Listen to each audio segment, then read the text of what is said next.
And we will continue with these programs. That particular digital media is being done directly out of the ministry with our digital media program. The second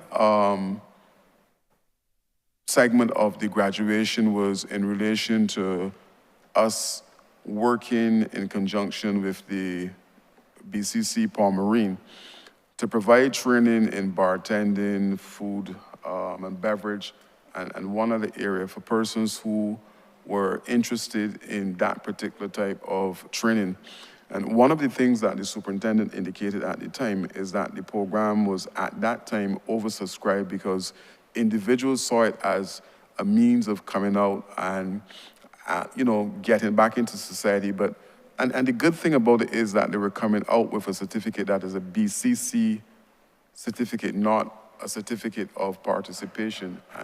And that is what is happening in relation to that.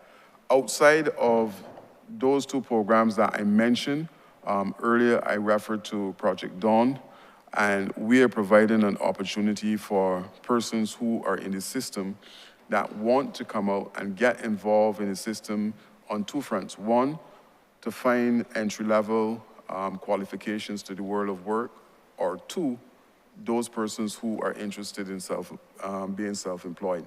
But I will ask the coordinator of the Block Transformation Unit to speak to you a little more in terms of how we are reaching out and reaching into the system, both at DODS and the probation department. Mr. Stephen? Mark Stevens, Block Transformation Unit Coordinator. We've been in contact with personnel from the prison service who are interested in forming a partnership with us as it relates to tracking persons when they are released from the penal system. Just last month,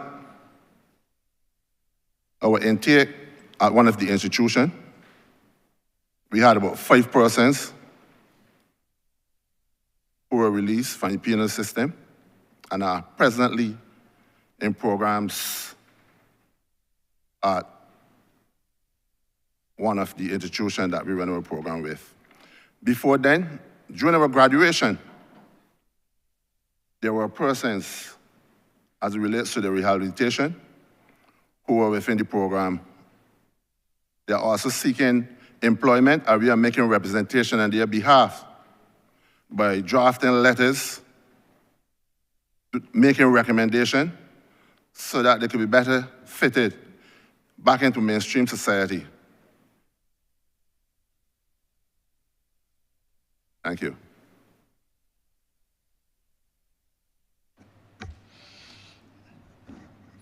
I hope, Honourable Member, that you now have a better insight in terms of what we're trying to do. The system is evolving in terms of how we treat our young people on island, and we've expanded the program wherever there's a need for us to reach a little further. We will do that, because at the end of the day, this is one government, and the major aim is to ensure that we can facilitate those needs and aspirations of not only the youth, but persons who reach out to the ministry for assistance. Thank you, Honourable Minister and Honourable Chair. As I said, I will lead now, except to say I noticed that Western Community Centre is back in the estimates for repairs. I think it's $300,000 figure I've seen. It was in for this financial year too. Hasn't been started, so I trust that your ministry would find space to implement those repairs in the next few months. Thank you, Honourable Chairman. Honourable Member, I can assure you that yes, your community centre is embedded in this year's estimates, and we will move at pace to try to remedy the situation that you would have identified at Western.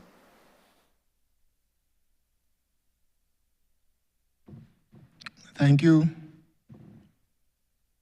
Honourable Member for Christchurch West Central. Thank you, Chair. Mr. Minister, I just want to start with, and I will go straight to sub-program 0580. You have certainly brought a new dawn as it relates to how we treat those vulnerable young persons in the dawn of their lives. And you have introduced a project by the name of Project Dawn. I want you to be able to expound, elucidate, if you may, on this type of project, the importance of having it, what it is doing to transform the lives of young persons who may be disadvantaged in one way or the other. And I want you to also talk, because I know there was a graduation where it was present, and we had hundreds of young persons there who bore testimony to the great work that has been done in this project and how it has transformed communities in every nook and cranny of the biosphere called Barbados. I want you to be able to tell us about this project, what it's doing for our communities, and how you see it being integral as it relates to transforming the lives of our young people. Thank you. Thank you, Honourable Member.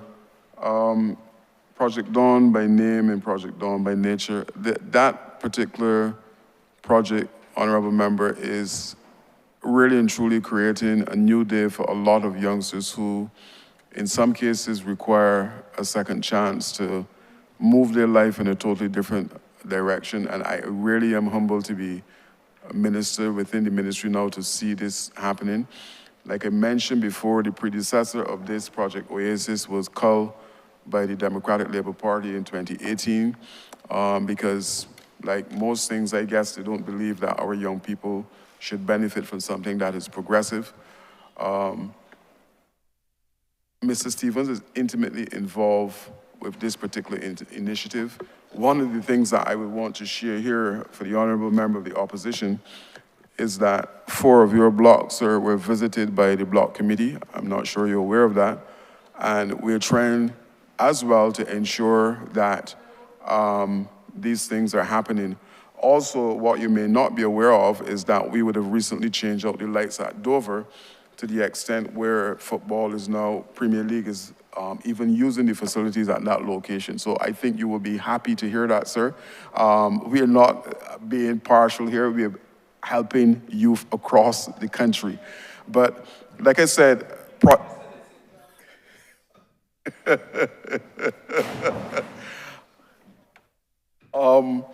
so to answer you in short before I hand over to Mr. Stephen, we have impacted the lives of a whole range of people in relation to this particular initiative.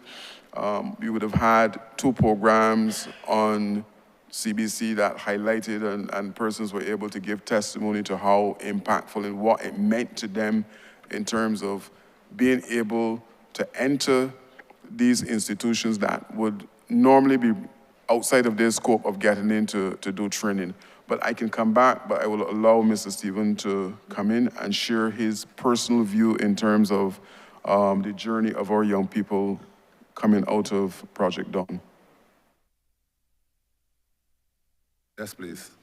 Project Dawn is a comprehensive community-based social intervention strategy to address deficiencies and other social developmental challenges that beset young people. Project Dawn is facilitated through the Block Committee within the Ministry of Youth, which is the Block Transformation Unit. To date, we have impacted over 6,000 young persons across blocks and communities in Barbados. We have partnered with the Barbados Police Service, GIS, Government Industrial School. We have partnered with the Prison Service, the Cultural Policy and Research Section in the Division of Culture, Prime Minister's Office, the Youth Entrepreneurship Scheme, or brother program, the Barbados Youth Advanced Corps, and other social agencies who made various referrals to committee.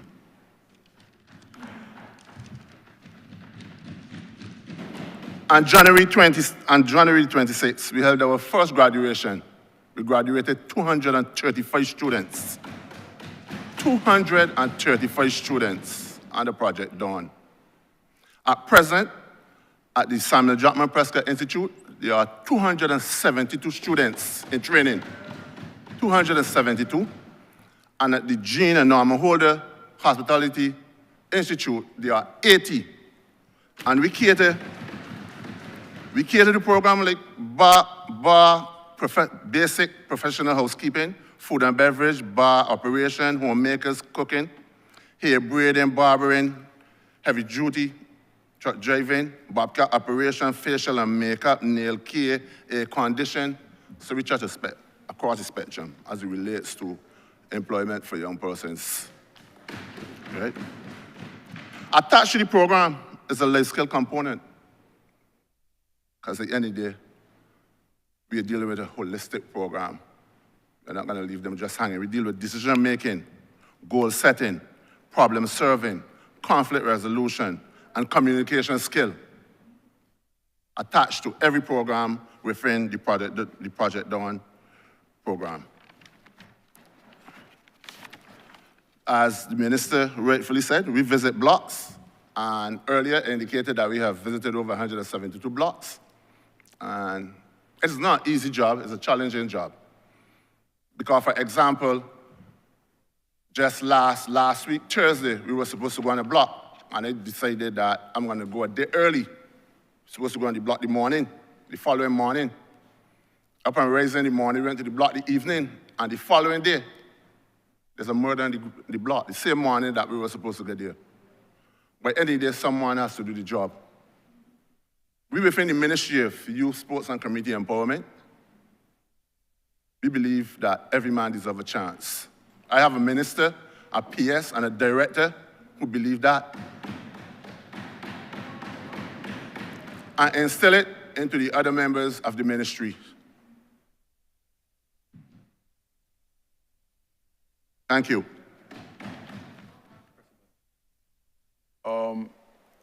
Honourable Member, I hope that you got an insight in terms of Marcus' presentation. We also provide, I think you would have mentioned it, technical assistance to individuals. The tuition fees at these institutions that we are training these people are paid out of the ministry to ensure that we do not have fallout in terms of people dropping out of the programs. And we have almost 100% attendance at all of the programs that are being sponsored through Project Dawn.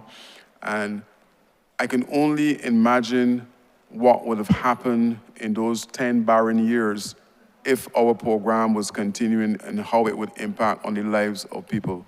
Thankfully, government is now again on track in terms of changing lives, in terms of empowering some of these youngsters who were absolutely, without a rudder, so to speak, and we are now guiding them in a direction that they can be reintegrated in some cases back into society and be contributing in a significant way, not only to their lives, but the whole holistic approach of this country.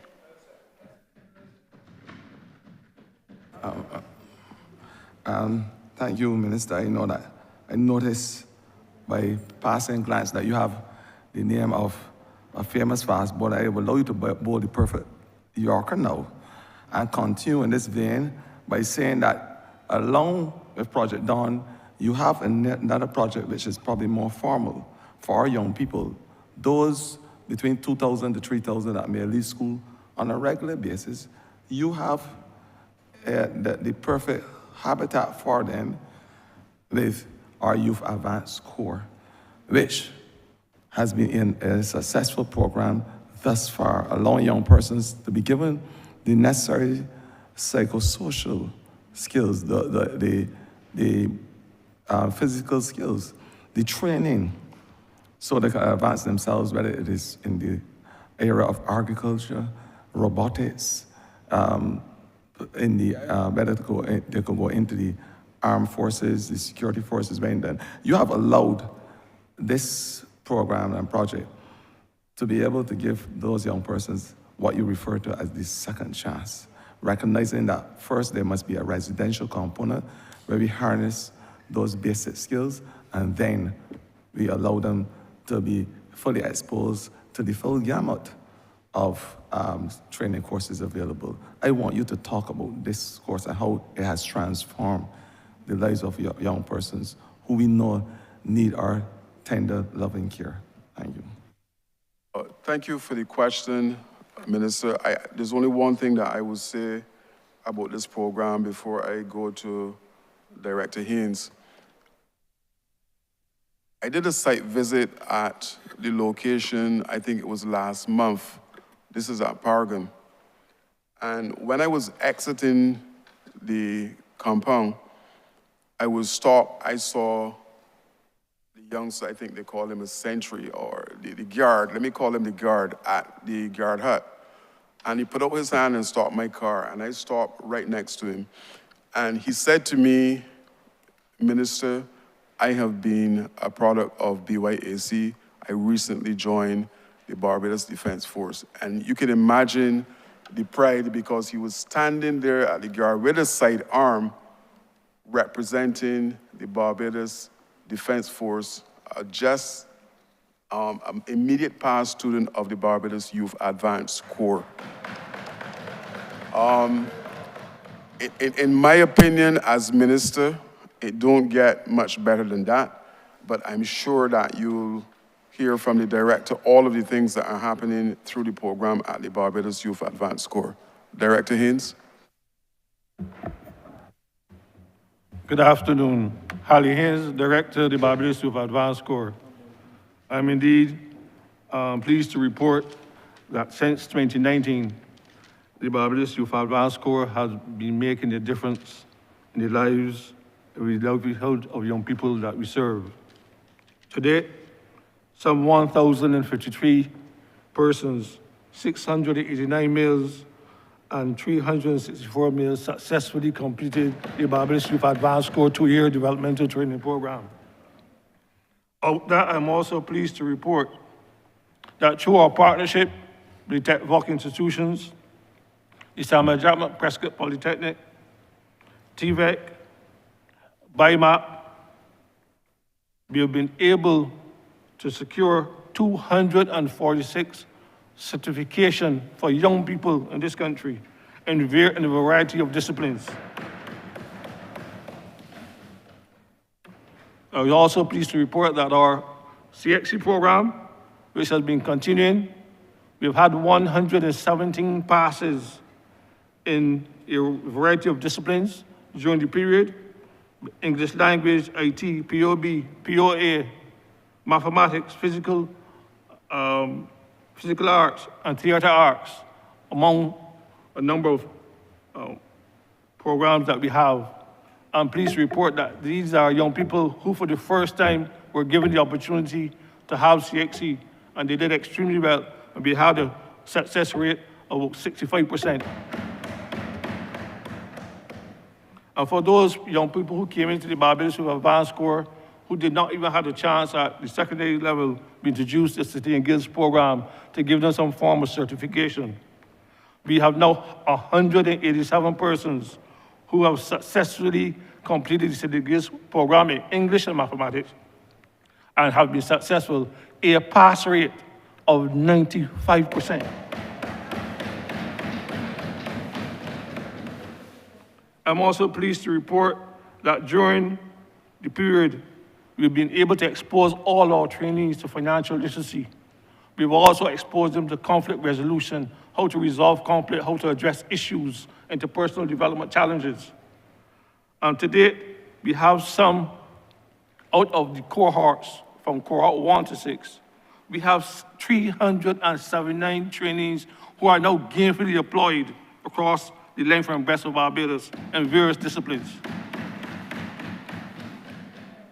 And we continue to do the work of the Barbados Youth Advanced Corps to ensure that we work with parents and guardians to ensure, because some of these young people not having the opportunity will fall through the cracks. And therefore, it is with some degree of pride that we work with the parents and bring the parents along with the children as we part to develop this country. And we will continue to do what we can to ensure we facilitate the growth and development of each and every young person so no one is left behind.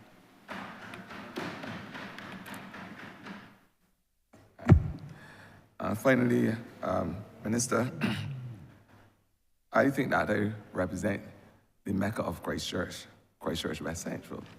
And nestled in the more western side of Christchurch West Central is the Mecca in itself, an area where we play cricket. I say we because me and the Member of Parliament for Christchurch West, we have our day. We may not be as famous a cricketer as yourself, Minister, but we have our day with the good people of Christchurch, of the 5 Christchurch constituencies. I want to be able to speak about the playing field that has been there in a derelict state for a while. I know, Minister, that you have plans, there is money allocated in your estimates to be able to rehabilitate that playing field so that it can become as pristine as the Mecca itself. I want, because, and I agree with you with the new trust of having the community being the active players as it relates to not only the outcap, but the building out in a physical way of these facilities. This is a transformation within your ministry in the way how you treat the community centers by having those persons who are the skilled persons, whether the engineers, the masons, the laborers, coming from within the community to be able to build out and then have a tangible stake in the existence of these structures. I know that this is a pilot project that you're undertaking. I want you to let us know how the project is evolving and the plans in place to use this new model to be able to go across Barbados and having communities imbued with the sense of altruism to be able to take care of that which is important to transforming their whole community and the areas that they live. Honourable Member, are you speaking about Briar Hall or? Oh, sorry, I'm speaking about the playing field in Sergeant's Village, the old St. Dosa playing field. Thank you. Yes, I will allow Sports Council to address this one. One of the projects that happened within my ministry in an attempt to ensure that cricket is played at locations with quality pitches, we would have started a program where we train in excess of, I believe, 20 groundsmen to go back to the communities and be able to practice their craft, not only in relation to our sporting facilities, but the class was at a level that they can branch out to do other things on their own within the community outside of sports. So we are well on our way. We're trying, like I said, to be as proactive in terms of every single sphere of sports and youth. But I will ask the Sports Council, maybe Mr. Matthias, to speak to you or the director in relation to what is being proposed for Sergeant. Neil Merle, Director, National Sports Council. I think the Honourable Member for Christchurch West Central. My microphone is on, yes.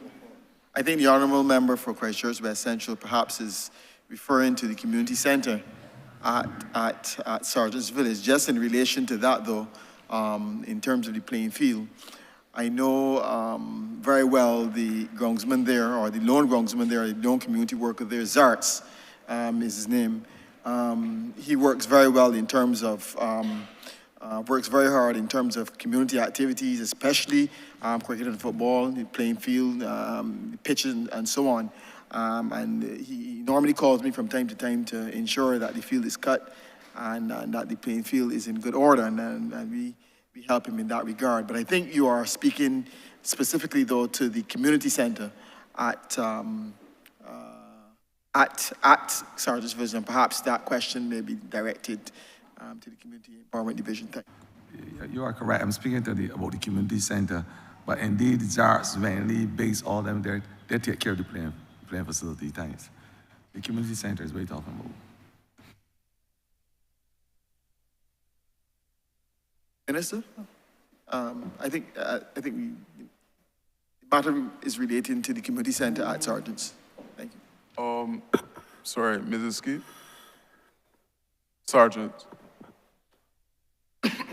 Good afternoon. Yolande Skeet, Acting Chief Community Development Officer. In relation to the Sergeant's Village facility, that facility was closed for quite a number of years, and based on an engineer's report that we had in hand, I think that would be close to about 4 years, an engineer's report. And we have acquired now, in relation to that facility, a QS report, which we should have in hand. I spoke to the QS last week, so we should have that in hand, I am saying, by this week. And the reason for that, as you would well imagine and appreciate, that the report would have been dated, and therefore based on the need now to have that facility, we look at that facility, we have gone ahead and we've started the process in relation to having a quantity surveyor give us an estimate of how much it would actually take to have that facility brought back into the mainstream of community centers. My follow-up, I know, I'm back to the Chief Community Officer. I know that there is now a paradigm in the way how we think about engaging the community and to have those persons who have the necessary skills to be part of the build-out. Can you tell us, elucidate on that plan from your department's perspective to engage persons from within the community to be able to help build back those community centers across Barbados?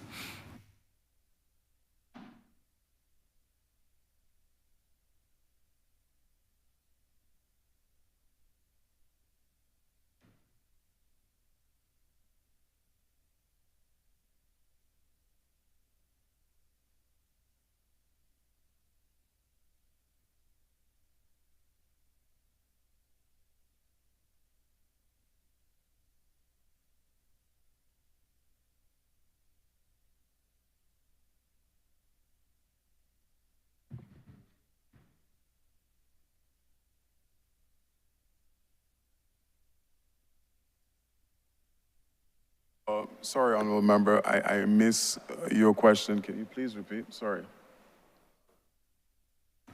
I was just mentioning the fact that I applaud your ministry in its efforts to engage in community, because that is part of our mandate. We have said so in the manifesto. Once the amount is of a certain level, we will engage those persons from within the community.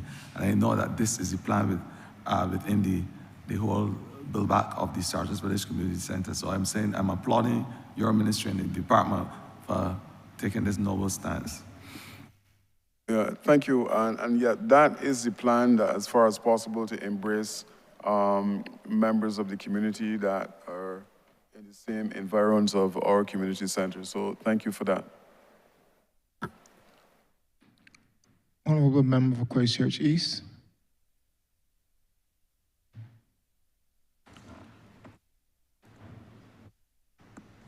Thank you, Honourable Chairman. Minister, it is clear that your ministry has been doing a lot, and I appreciated the exposition by your heads of department in relation to what you're doing with young people, and in particular with vulnerable young people who we all know, we've seen it close up. This government has always been one that believes that government must be an employer and a carer of, I wouldn't say last resort, but when people have nowhere else to go, then they must feel comfortable in thinking that the government will protect them and provide for them. So I am particularly heartened to hear the strides that we are making with our young people in certifying them and giving them hope, in giving them something tangible to hold on to and showing them that there is another way. So I thank you for that. I do wish though, to get granular in respect to the sporting aspect. I have a number of playing fields in my constituency, Honourable Minister, and I have a number of teams in my constituency. We have in Christchurch East, three football teams, a volleyball team, sorry, two volleyball teams, male and female, a netball team, and cricket teams. And we have work ongoing at the Parishland field, which I believe we're trying to upgrade to a mini stadium type environment. We also have benefited from some significant work with respect to the rehabilitation of the Inch Marlow field and the lights there. Ferry Valley field still needs some work, and we seem to have forgotten entirely about Silver Sands. Most of the activities that used to happen at Silver Sands have actually gone on to be held at Inch Marlow, but the Silver Sands field adjacent to the Silver Sands Park is actually still the heart of Silver Sands. So I just want to know what is the intention, what plans do the ministry have this financial year to bring all of those fields up to some usable capacity in light of the fact I think we probably have more teams in Christchurch East than probably any other constituency, maybe with the exception of someone in St. Michael. So I just want to know what is the plan for us. All right, thank you, Minister. It is good to know that sports is alive and well in Christchurch East. I will ask Mr. Matthias to address some of your concerns in relation to those locations that you would have identified that require some work.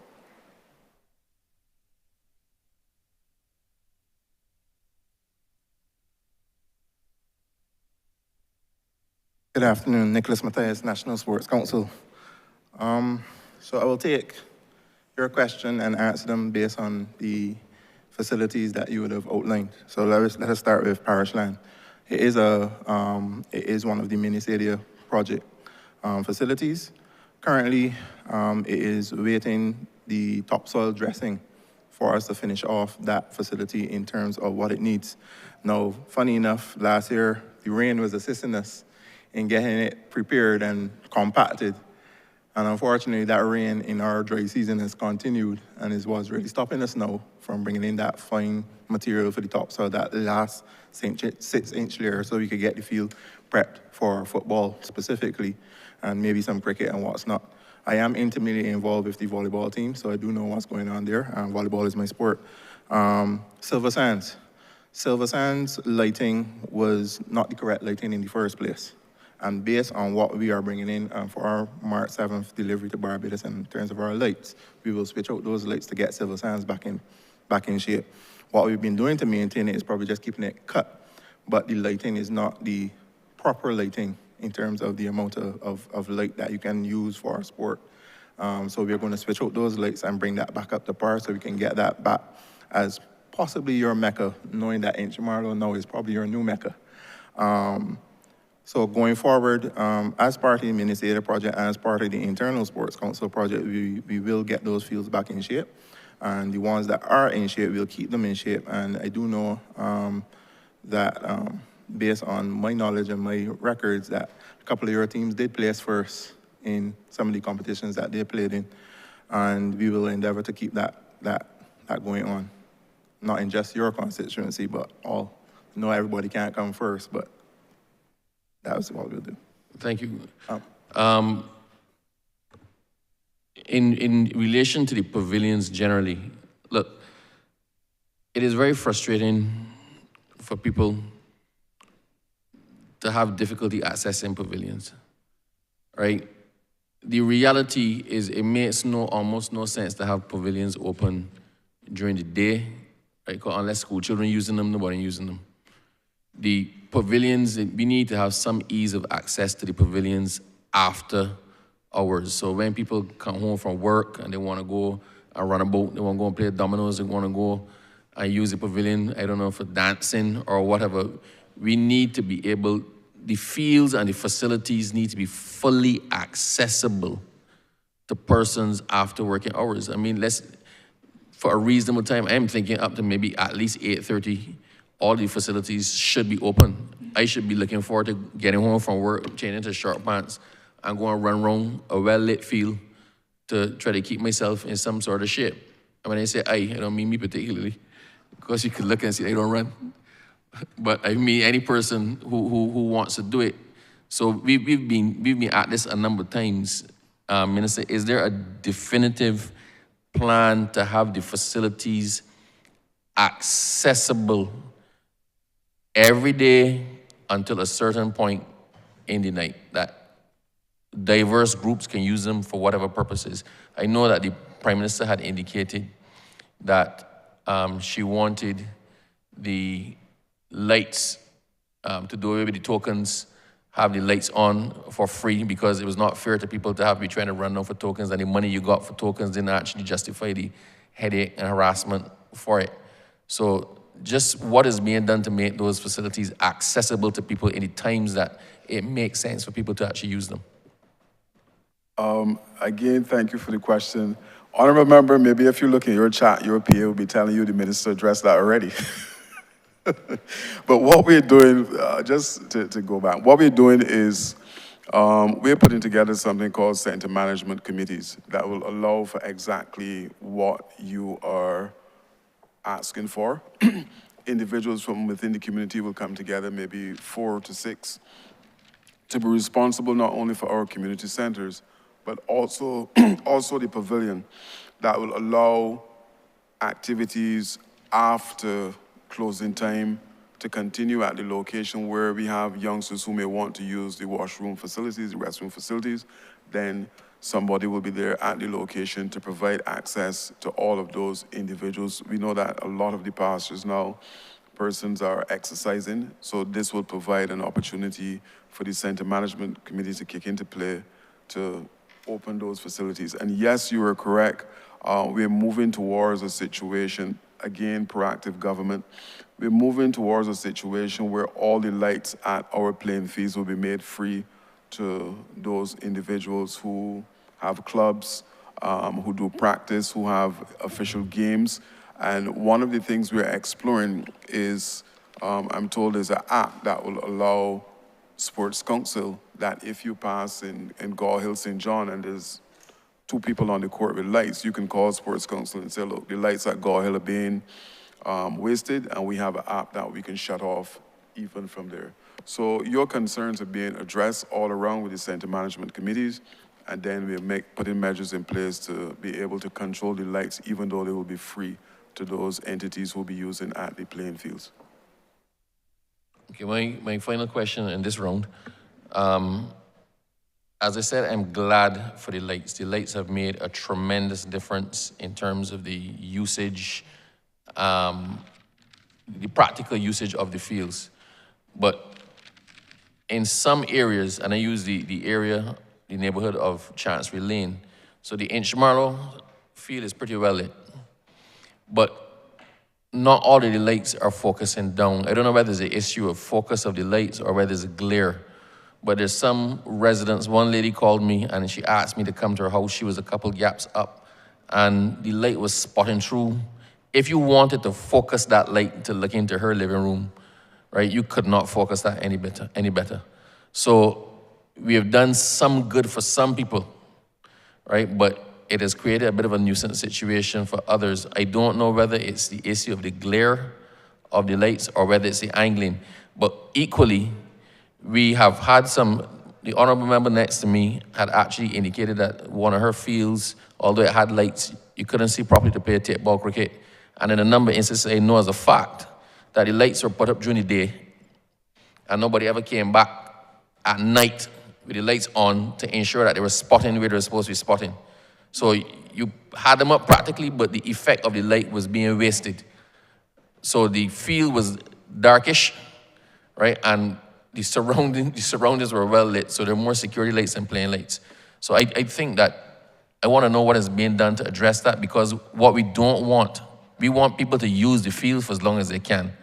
But to be able to do that, then the lights have to be done in such a way that they illuminate the field and not cause a nuisance to the neighbors. So I want to know if there's a plan to look at that, if there's a difference in the spec of the light, whatever, but I can say as a fact that in a number of the grounds, you actually need to send somebody there with the lights on in the dark to spot the individual lights, because most of them each, I don't want to say bulb, each little fixture that makes up the whole light can be spotted independently.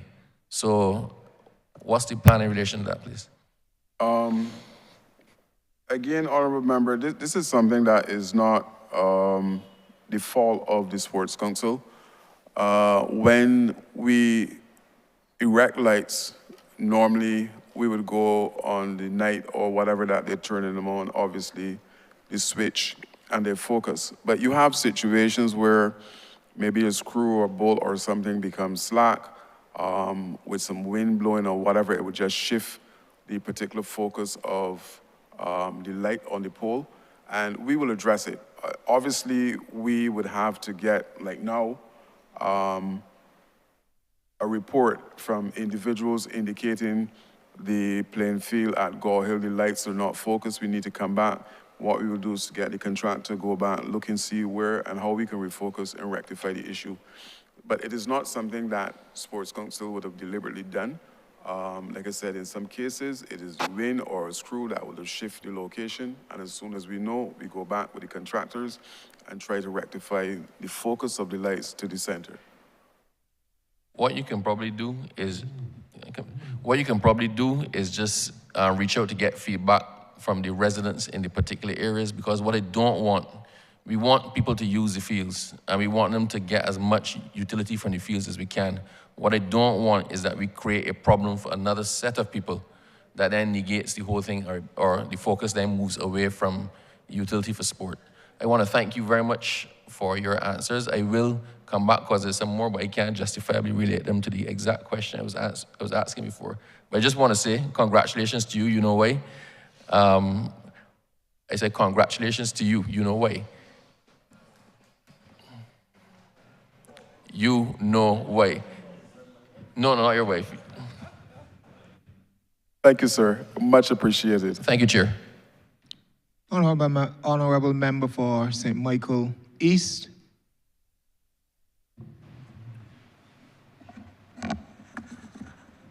Good afternoon. Just let me make an observation about the model that I've seen emerging in recent times about ministers doing things and sending officers into constituencies, and sometimes ministers coming into constituencies. Not talking about any specific case unless you want me to mention that, but I believe that the model now should be that all parliamentary representatives should be informed when there's any fundamental changes made within their constituencies. And the parliamentary representative should be allowed to travel with a particular ministry or minister and observe it. We had that problem last year, and I hope that we will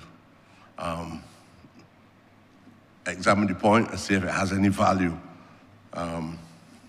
We did things, and the minister did apologize, and I respect him for that. But I think it's a model that we need to follow. Elected members by the people should always accompany or offer the representative to accompany officers or ministers when they're coming into, at least in my constituency. And I believe other members would agree with that as well. Now, sir, I don't know if my brains work like this because of my responsibility. It is not a nominal role. I am responsible for economic transformation. 20th century Bell, and before that, right down to the 17th century, the commerce in the area was plantation, agriculture area, pocket in the St. Michael's area. I am doing all that I can to take the people of the Bell and the surrounding areas out of that kind of environment which I always describe as a criminal environment. Anything within the plantation is criminal. Even how they acquire the land. I want to see the economic transformation occurring across St. Michael's East, but in this case, more in particular in my Lawrence Hill. I want to see it moving from in the hands of the plantocracy into the hands of the working class people who work extremely hard in that area. I want it to become a commercial pocket. It's a Black Wall Street. If you know, and if you're read, you know what Black Wall Street was all about. I would like to, there's a young lady, if you come down my Lawrence Hill, there's a young lady selling drinks and sugar cakes. If the rain falls, she has to run. There, on the other side, a young lady selling clothes and different things. These are people who come out of the community, but they have little money, but they're trying to grow out of those circumstances. There have to be an ideological business focus on what we're trying to do for our own people. I would like to see that become a Black Wall Street. A Black Wall Street don't necessarily mean it's on Wall Street, but there's a lot of commercial activities run by Black people at one time in the antebellum South and so on. Now, if you come up, you may not even recognize what is happening there. But I'm asking the ministry, I know I've been hearing some things about kiosks, some ministries doing it, but this ministry is also responsible for doing it. I'm asking the ministry, if I can get access to even lands that might not belong to the government by some leasehold arrangement, would the ministry be prepared to at least finance at least about 3 or 4 or 5 kiosks on the front road that would allow these young people who got to stand in the sun and the rain to at least have some enclosing place that they can pursue their interests in commerce. I would like to know if the ministry is thinking about that, or just this kind of mundane, superficial approach to what is the ministry's role and so on without any rationalization for why there's a necessity at this specific time. I'd be happy, Minister, if you could help me with that. I see you're tired, but. Honorable Member, I really don't respect the language that you're using to me in relation to the work of my ministry. What? And talking about mundane, What? superficial stuff. You can hear me, the mic I'm not is here. talking about your ministry doing something. You understand the English language?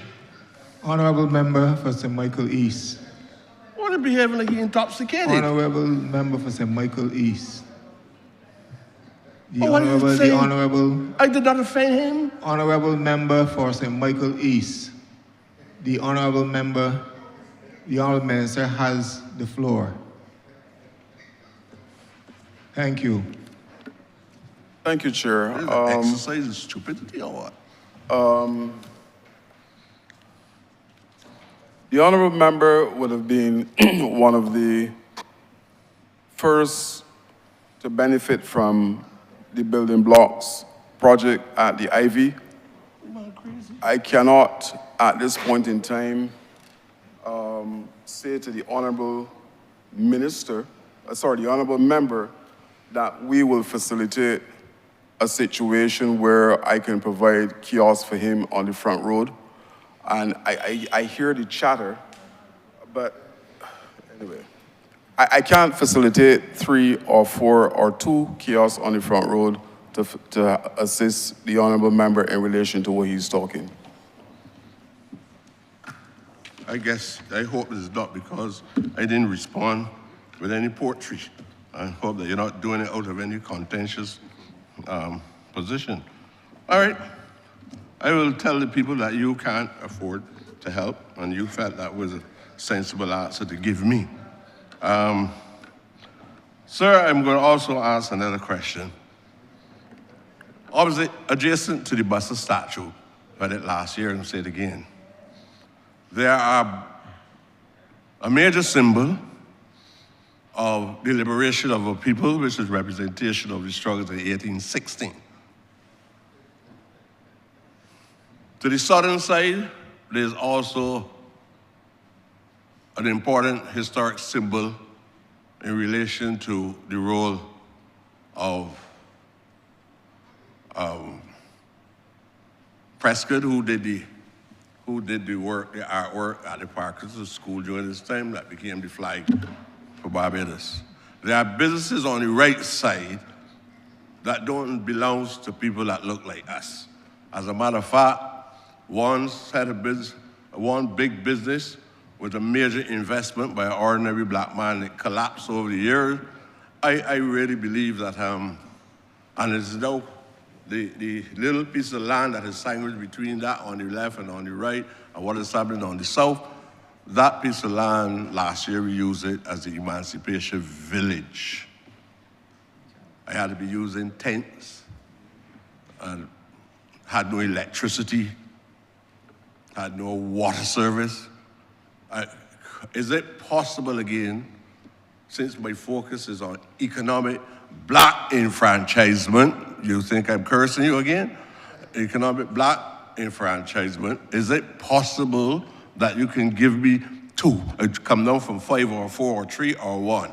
I would like, is it possible that you can construct 2 kiosks for me in that area?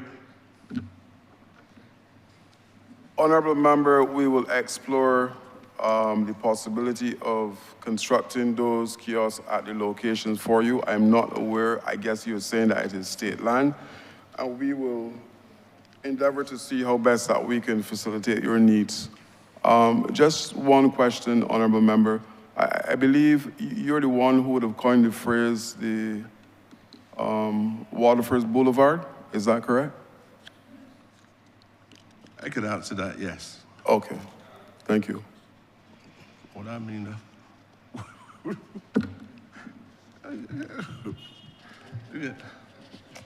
this before madness now. Thank you, Honourable Member. No, I had 2 questions, sir. Well, go ahead and ask. We have other business to deal with, Honourable Member. I'm so glad. Go ahead and ask your question. I'm sorry that I'm so difficult, even with you, sir. Benfica Sports Club. It is on the southern side of one of the biggest pastors in Barbados. The pastor was named after the estate of Churchill. I am trying to wipe that kind of foolishness off the map wherever I can. Is it possible, sir, if you see that sports club, a well-known sports club in Barbados, mainly used by Licorice Village, no need for you to ask me or anybody why I'm focusing attention on these areas, because I quite understand the importance of moralizing the leisure time of the people in my area.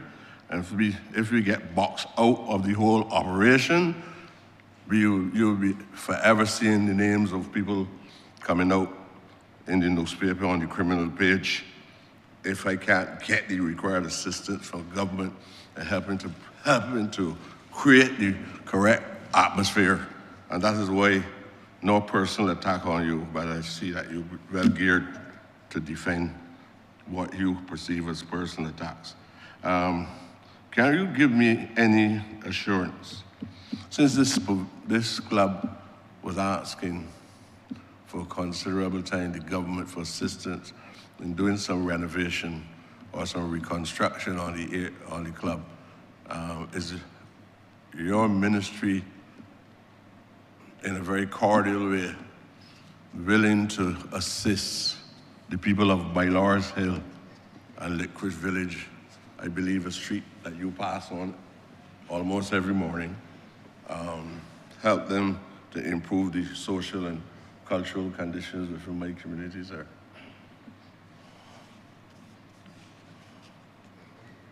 Honourable Member,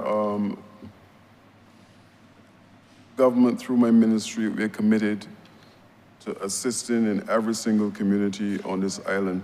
And if there's a situation where a specific request is made from you or Benfica in relation to helping them with a project, we will endeavor to do exactly that.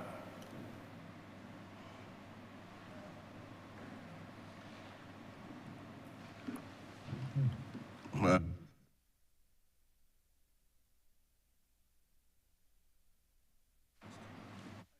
that we- Thank you. Thank you, Honourable Member. Honourable Member for St. Andrew.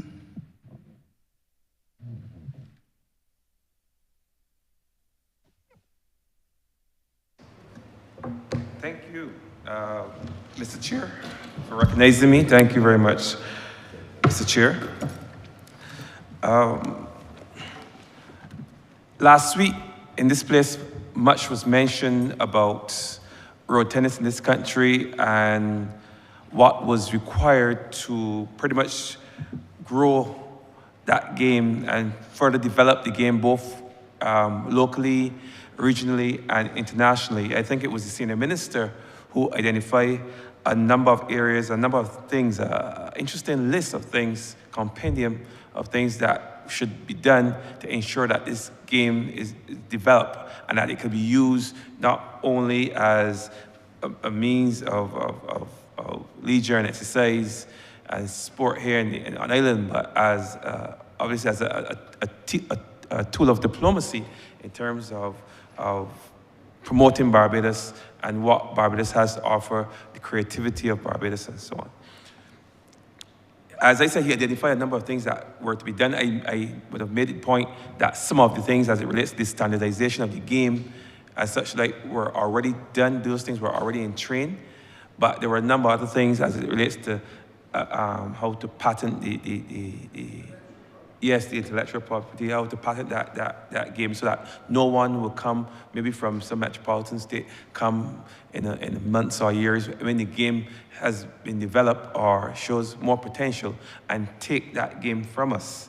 So what are we doing to promote the game regionally, locally, of course, because it required that resurgence. We're seeing evidence of the resurgence locally, regionally, and internationally.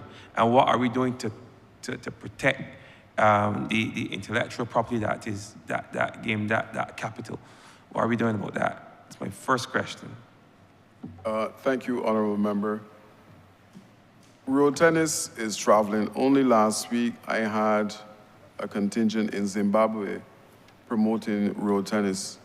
Mr.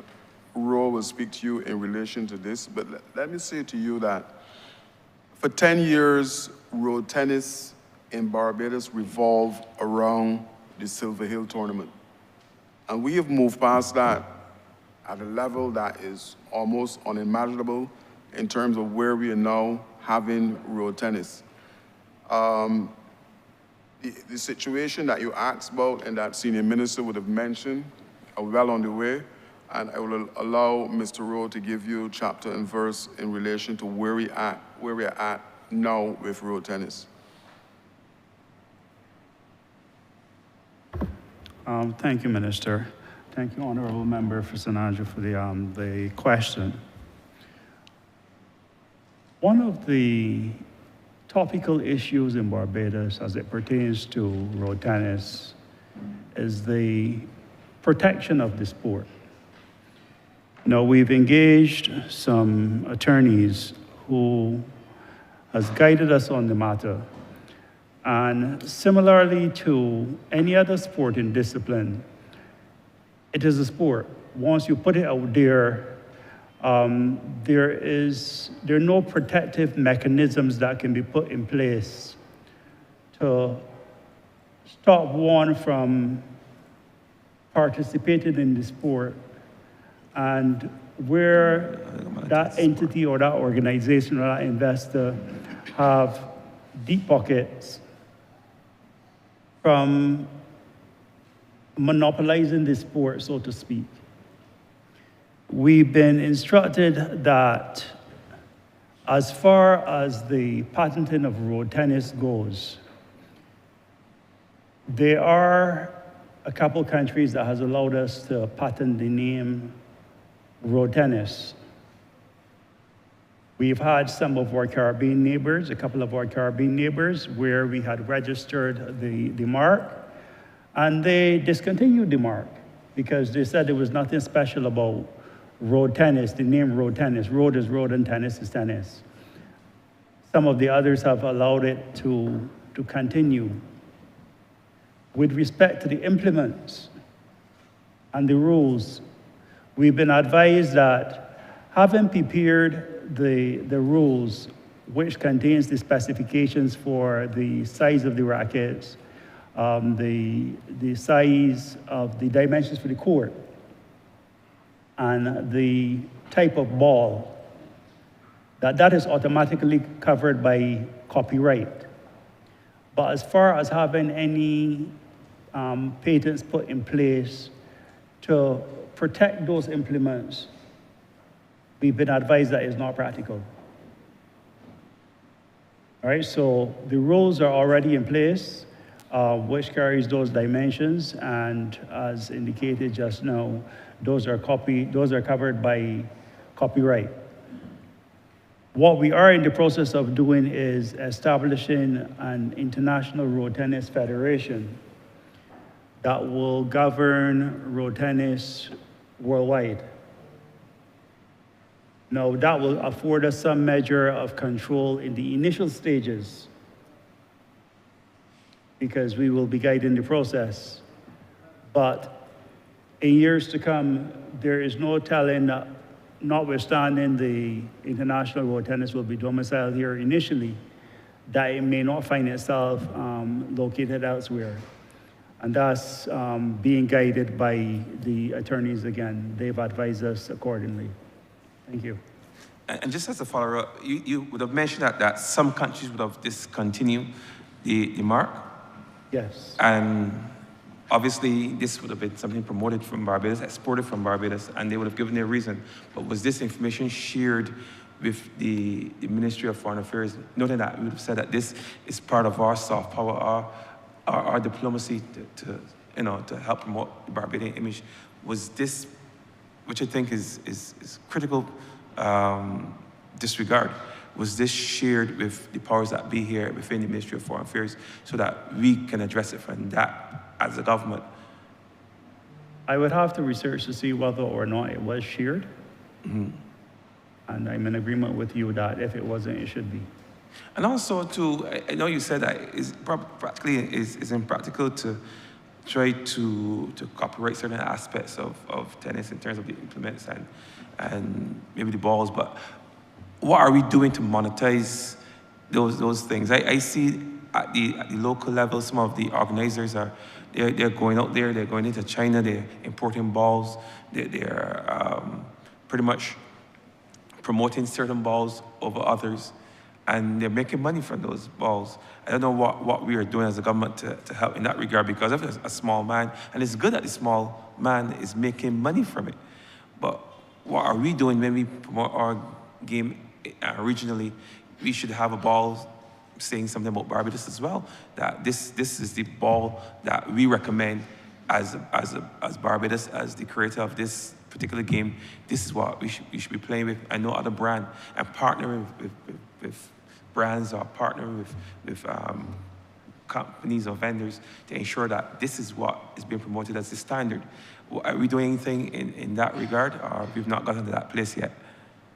Again, based on the guidance that we've received, that's an area, again, that's not practical. Like, what obtains in other federations is that if there is going to be a regional or international competition, and you want to have it sanctioned by the international governing body, there are certain rules and specifications with which you have to comply. But that doesn't stop an individual or grouping from having an event that's not sanctioned. And they, for all intents and purposes, can go ahead and use other equipment, non-standard equipment. Right? The same thing applies with road tennis.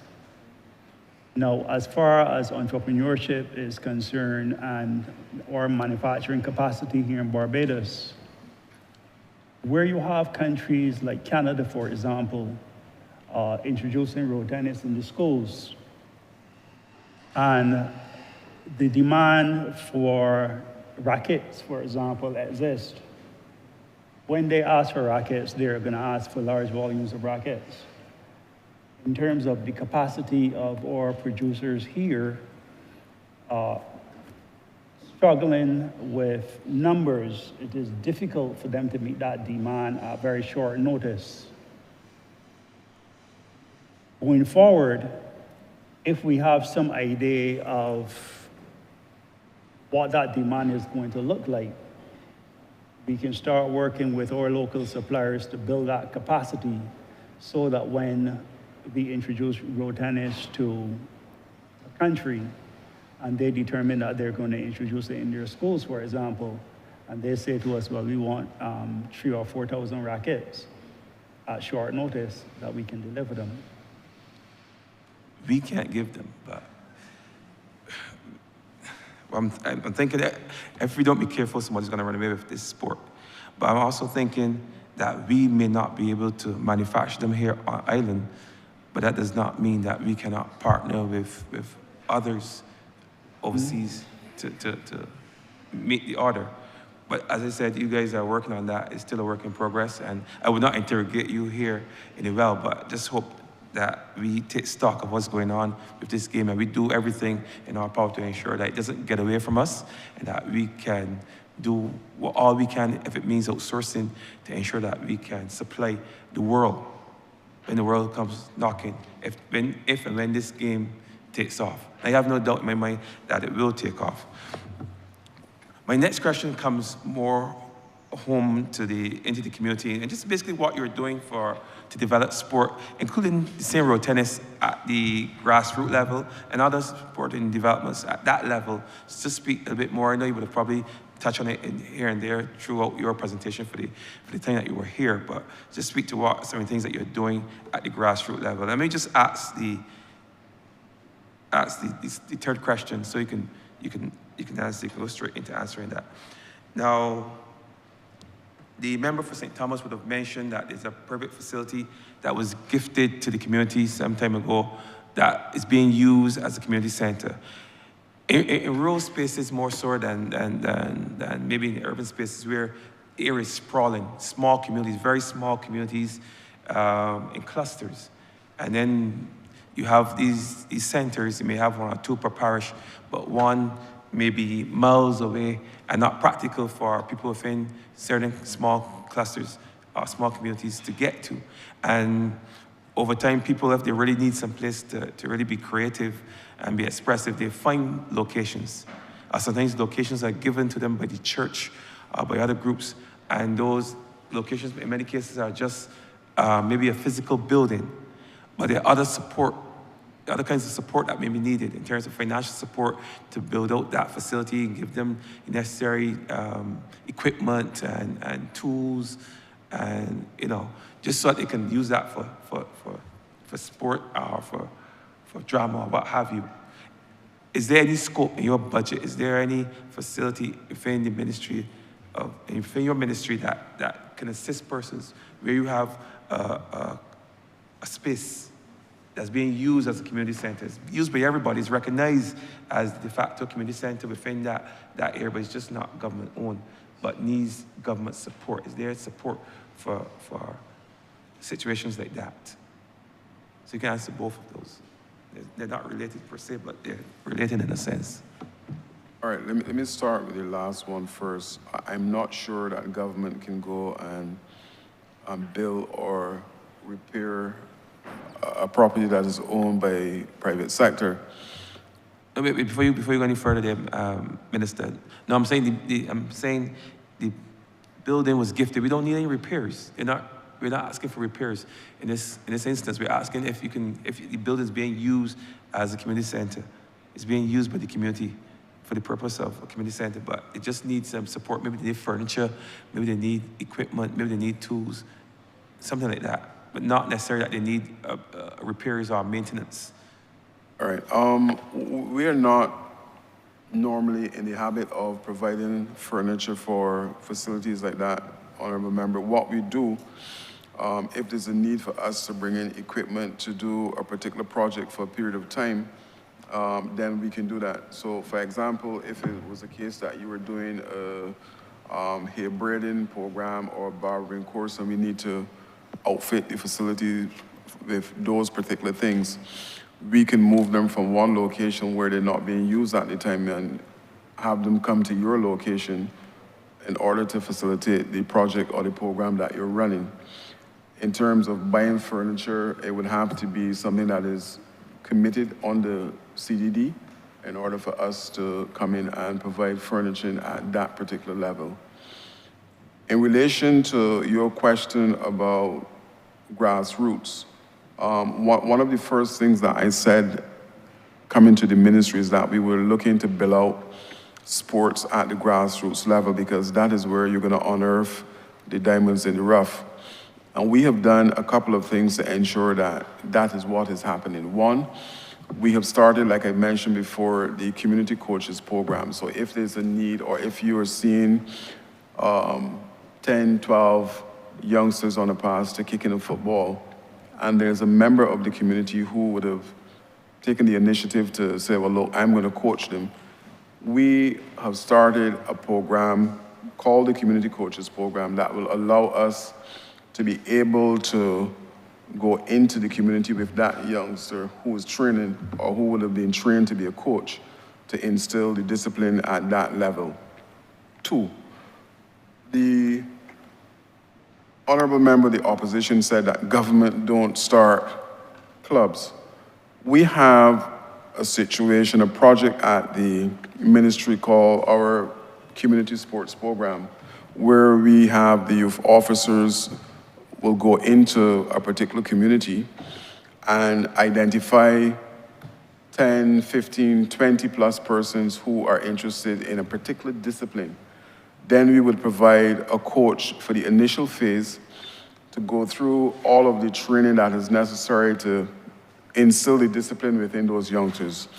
One of the things that we have been doing, Honourable Opposition Leader, is then to work with that particular grouping to move them from just a team that is practicing into a structured club, because then if you move into a structured club, you're able to derive more benefits from the ministry and more benefits at the national level from being involved in a club structure.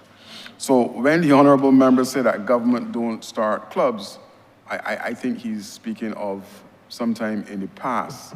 But that is the focus, to get youngsters involved in a structured activity and move them from just being in a sporting group to a sporting club, and then we can render further assistance to them at that level. It has been successful. I believe our sporting program should be coming up shortly. We've completed one in the last financial year, and that is the process to get clubs going at community level to provide that structured environment for all of our young people.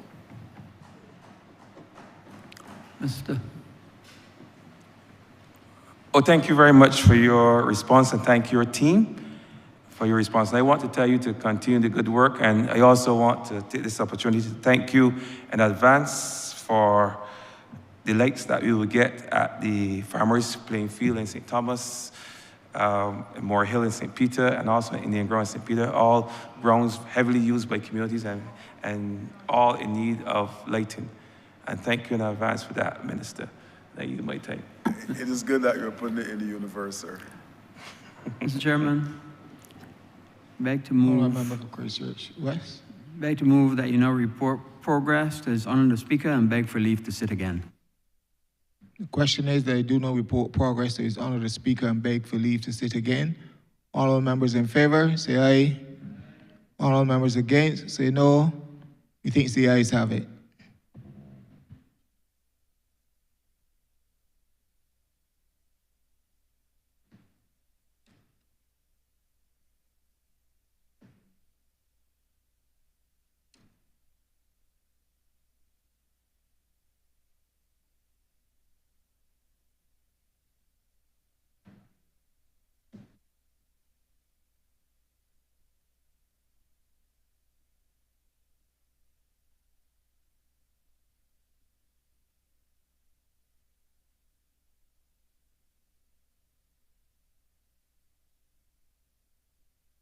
Chairman has reported progress and request leave to sit again. Honourable member for Christchurch West. Mr. Speaker, beg to move that this Honourable House be now suspended until 4:25 p.m. The question is that this honourable chairman be suspended until 4:25 p.m. All those honourable members in favour, please say aye. Those against, please say no. Me think the ayes have it. This honourable chairman stands suspended until 4:25 p.m.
The sitting is resumed.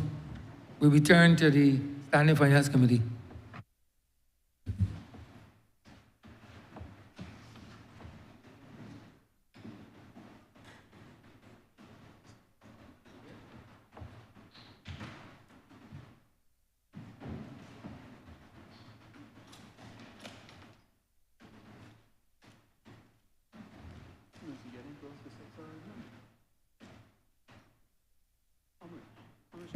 This House is now in Standing Finance Committee. Honorable Leader of the Opposition.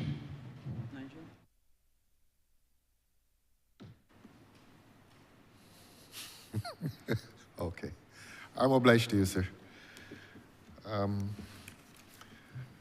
Honorable member, I see I would not add to the turbulence in your life.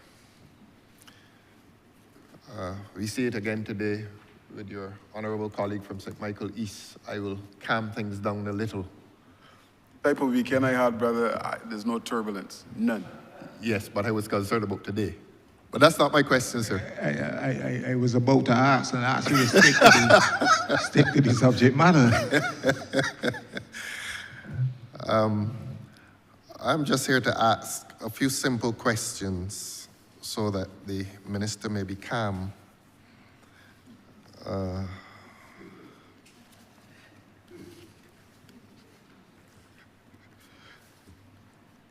Brought some laughter to him.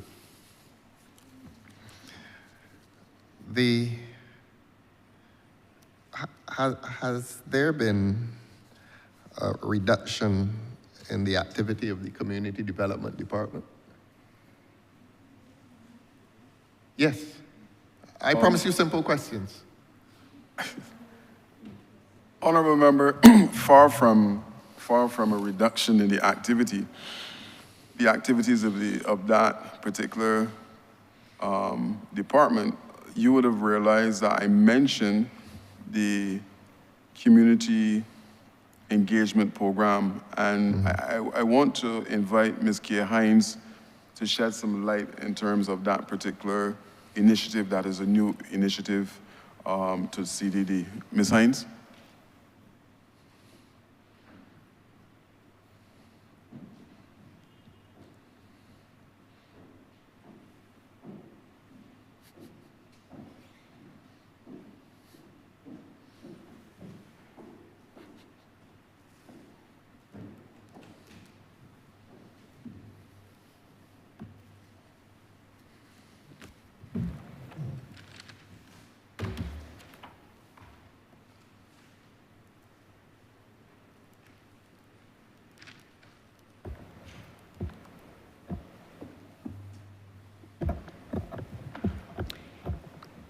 Good afternoon, everyone. Kay Hines, Deputy Chief Community Development Officer at Thing.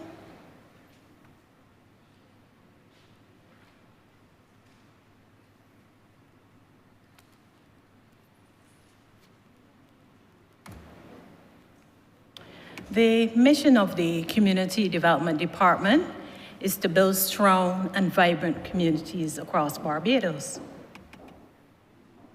Hence, when we identified a need within the community, we seek to conceptualize programs to meet those needs. One such program is called the Community Engagement and Educational Program. This program was launched on August the 14th, 2024, at the Valley Resource Center. It brought together a number of private agencies as well as governmental organizations. These agencies were the Barbados Revenue Authority, the National Insurance and Social Security Service, the Barbados Public Workers Cooperative Credit Union Limited, and Sagicor Bank. The program was divided into 3 phases. We would have conducted this program in 10 out of the 11 parishes at a number of community and resource centers. And in the areas where we didn't have a resource center, we would have utilized a faith-based organization. Areas cover community members were able to come to a community center and have a one-on-one discussion with an NIS officer, a BRA officer. They were able to obtain their TAMIS numbers. They were able to obtain, as I said, one-on-one discussion with a BRA officer. They had assistance with tax matters. They queried their income tax and reverse tax credits. In relation to the National Insurance and Social Security, persons were able to assess the NIS contribution history, obtain an NIS number, and were informed of the various services offered by the National Insurance and Social Security. In relation to the financial services, representatives from the Barbados Public Workers Credit Union as well as Sadrocra Bank were able to engage the community members on the importance of having a banking account. They were able to obtain information on bills, budgeting, and financial planning. And in some instances, persons were able to open a bank account on the spot. These sessions were very engaging. Community members were glad that we were bringing these services to the community. They didn't have to get up and get dressed and go to the office of the NIS, go to the office of the BRA, or even the credit union. We were actually bringing these services to them, and it was very engaging, and they thanked us as a department for bringing these services to them within the respective communities. The outcome, we had, as I said, we had 12 sessions, 155 persons were trained. We intend to extend this program into the new financial year, and it's our intention to cover every community center on island. Where we don't have community centers, we would engage the services of the churches, the National Sports Council Pavilion, in rolling out our programs. I must say, not only did we engage the 4 entities I named, we also engaged the Ministry of People's Empowerment, because we would have sent letters asking them to nominate persons from their respective Family First programs to attend these sessions. We also reached out to the Welfare Department, asking them to send some of their clients to attend some of these sessions. In addition to that, we reached out to the Probation Department. So it was a real, one entity can't do it alone. We try to engage all of the government entities to roll out this particular program to benefit residents of the communities of Barbados.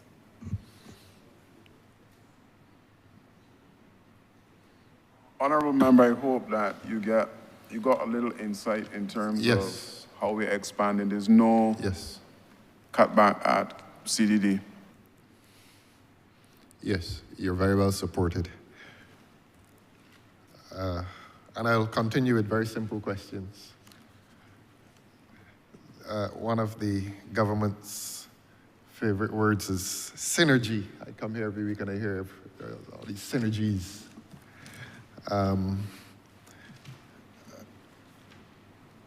I expect that, and this is a question, does your ministry, in the spirit of synergism,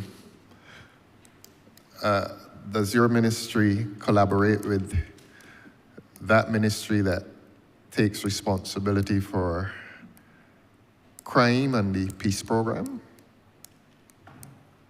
All dealing with youth. It's a very simple question, and let us get through this quickly. Can you be more specific? Yes. There is something, your government does something called a peace program. You probably don't think it has much to do with peace, but that is how your government describes it. And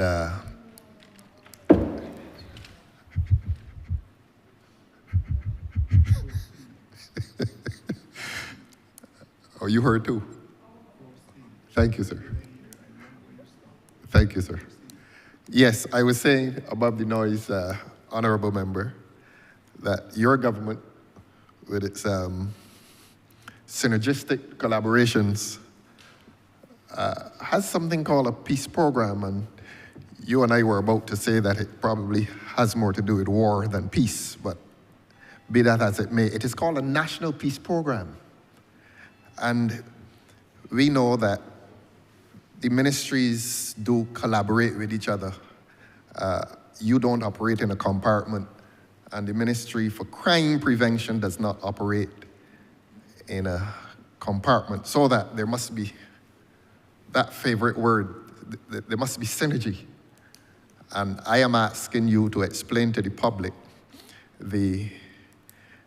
whether there is collaboration between your ministry and that other ministry insofar as this peace program is concerned, or whether you are completely indifferent to that endeavor.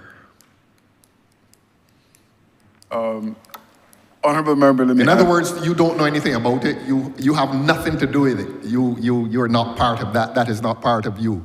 You have your team, you have your ministry, and you will have nothing to do with crime prevention and peace programs. Is that your answer?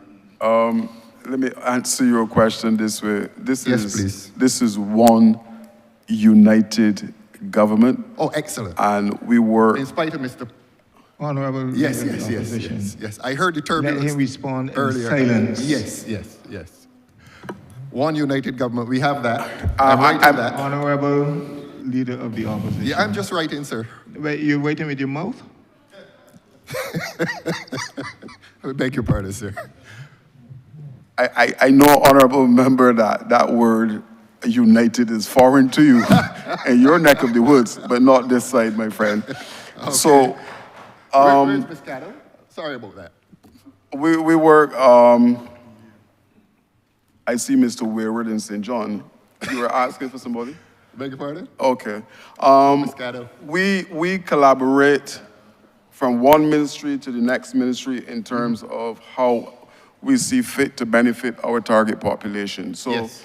the simple answer to you is that I work with every single ministry to achieve the goal of empowering the young people in this country. Thank you very much.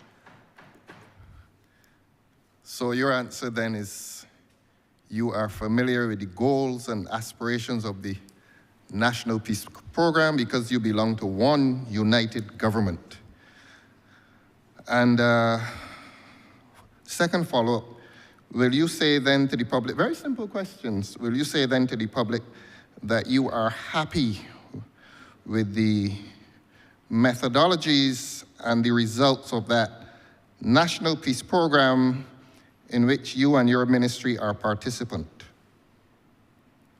National Peace Program is not part of my ministry, so I really can't answer that. Yes, but you admitted earlier that you are part of one united government. I wrote it.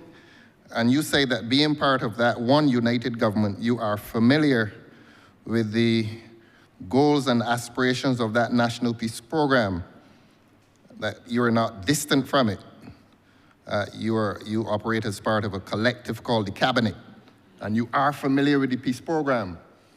And indeed, you collaborate with that ministry as one, I wrote it, one united government, so that all the public wants to know quite simply, being a part of that one united government and being synergistic with that Ministry of Crime Prevention and having knowledge of the National Peace Program, all we're asking very simply is whether you're satisfied with the methodologies and the results of that National Peace Program. Honourable member, I now understand why you were so consumed with the fishing industry, because you're in here every day fishing. I'm not part of that. The Ministry of Youth, Sports and Community Empowerment is my remit, and we do what we have to do to empower our young people. Right. Well, Question answered. Well, what I will do, I will spare you because it is clear that you are now, in spite of being part of one united government, will I then end by asking you, would you prefer to distance yourself from that national Honourable peace? Leader of the Opposition. Beg your pardon, sir? This question pertaining to the ministry. Yes. This expenditure. Yes. Distancing with National Peace Program does not come under this head, Honourable Member. And therefore, if that will not be, that must be struck from the record. Honourable Minister, you do not have to answer that question. Thank you, Chair. Thank you. I didn't hear your ruling, sir. Not to answer the question. You're telling him not to answer. Not to answer the I question see. because it is not relevant to the proceedings here. I see. So I have one more then. Technically you won't, but I'll give you one more. You're so kind, sir. So that, Minister, you get me.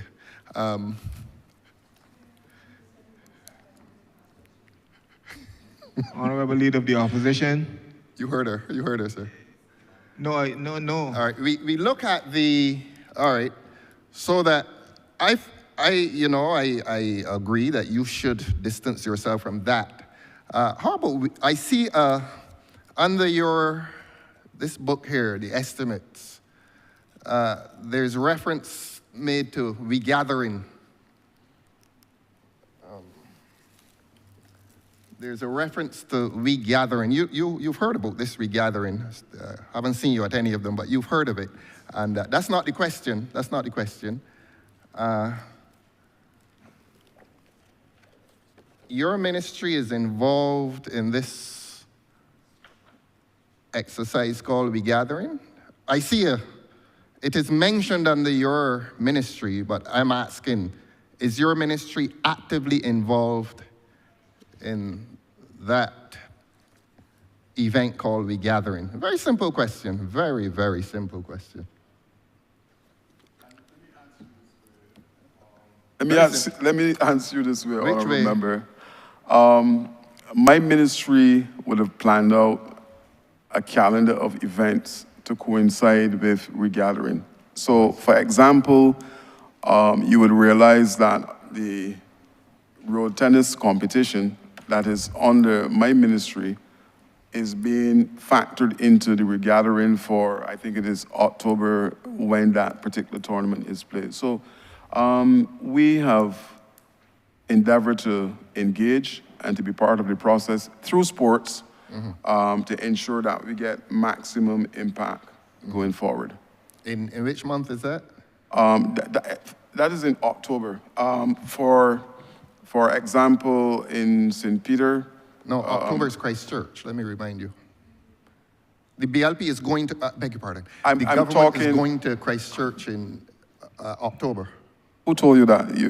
I saw the calendar. Oh, you saw? Yeah, the calendar says that the BLP. Surprised that you know when it is going. I'm surprised you know when it's going Christchurch. No, there's a published calendar. Oh, okay. Yeah, and the BLP is going there in October. Y'all are going there in October.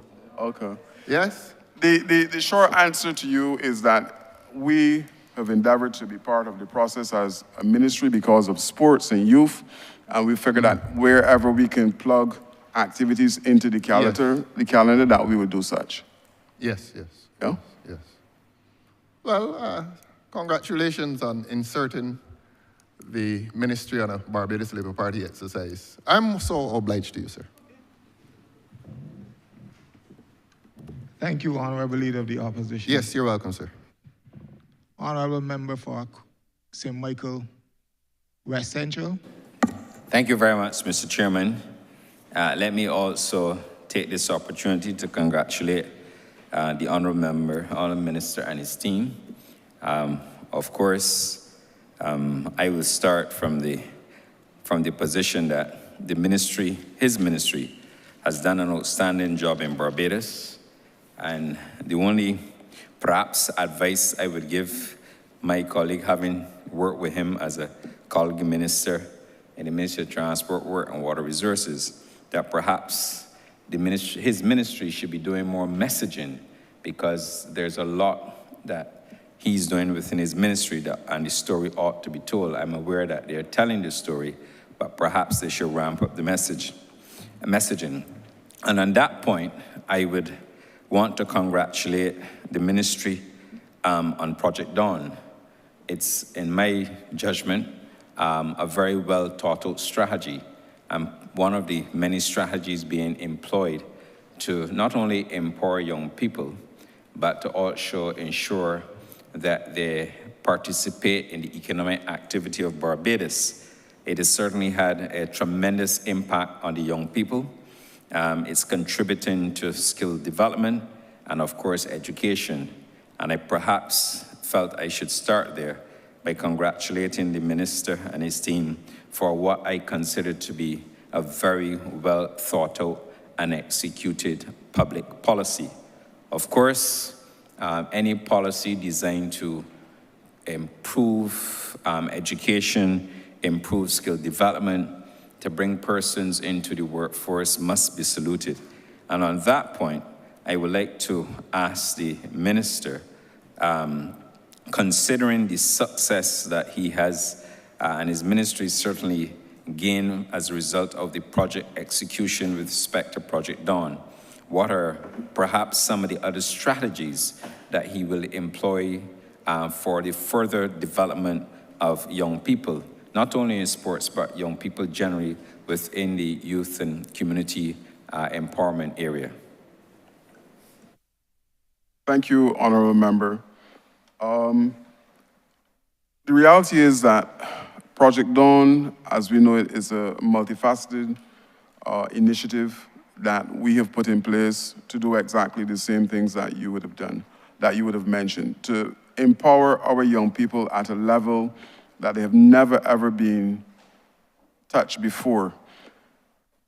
We have tried as much as possible to broaden the scope of youth development in terms of embracing all of the things that will redound to the benefit of our young people. And we have done that, for example, through the SAT scholarship program. This is not a part of Project Dawn, but you had 2 people on island who were charging our young people excessive fees to prepare them for entry into universities in the US. So our athletes were paying that money. In some cases, you had a situation where our young people or the parents who could not afford to pay, so those student athletes were left behind because of the fact that 2 individuals on island. And we took the program as a ministry, and we are now in the 4th cohort, I believe, of the SAT scholarship program that provides an opportunity for those student athletes to come to the ministry to be able to get prep for that SAT program that is happening within the states. And we believe that we have seen the benefits because all of those persons who were engaged under the particular SAT program would have gone on to do their scholarships in the US. In terms of building out, we're using, where possible, sports. Maybe by the end of this week or early next week, Honourable Member, we will be launching or we will be breaking ground to construct a badminton and squash facility at Wildy, because we believe it is necessary to build out that particular facility, and squash and badminton, they need a home, and hence we are in the process of ensuring that next week or so you will see that particular breaking of ground for those particular disciplines. It is important, it is very, very important that we do what is necessary to provide second chances. And I'm happy that you mentioned Project Dawn, because like I said, it is really and truly changing lives in Barbados. We have not only the youngsters, but we have parents who are coming to the ministries and asking for an opportunity for their youngsters to be involved in this particular program, because they see it as, 1, an opportunity to get back into the school setting, and 2, for them to do something constructive with their lives. So we continue to be proactive. We continue to ensure that we can provide the level of training. A question was asked about empowering our community groups, and we have done that. We have done the particular training in terms of empowering our groups to be stronger, that they can in turn change lives at the community level with the assistance of government. We have tried as much as possible to get people moving. You've heard about the community gyms that we are putting in place. We have also reached out to seniors. Last year we had close to 1,000 people who were involved in our senior swim program that was happening at Browns Beach, and a similar number was attracted to the junior program as well, because we believe if you're living on island and you want an opportunity to learn to swim, then that we should be the ones to provide that.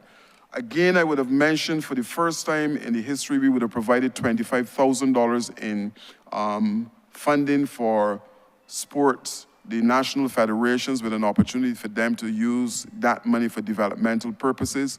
We reached back again and offered clubs who were affiliated to those national federations $5,000 in terms of equipment.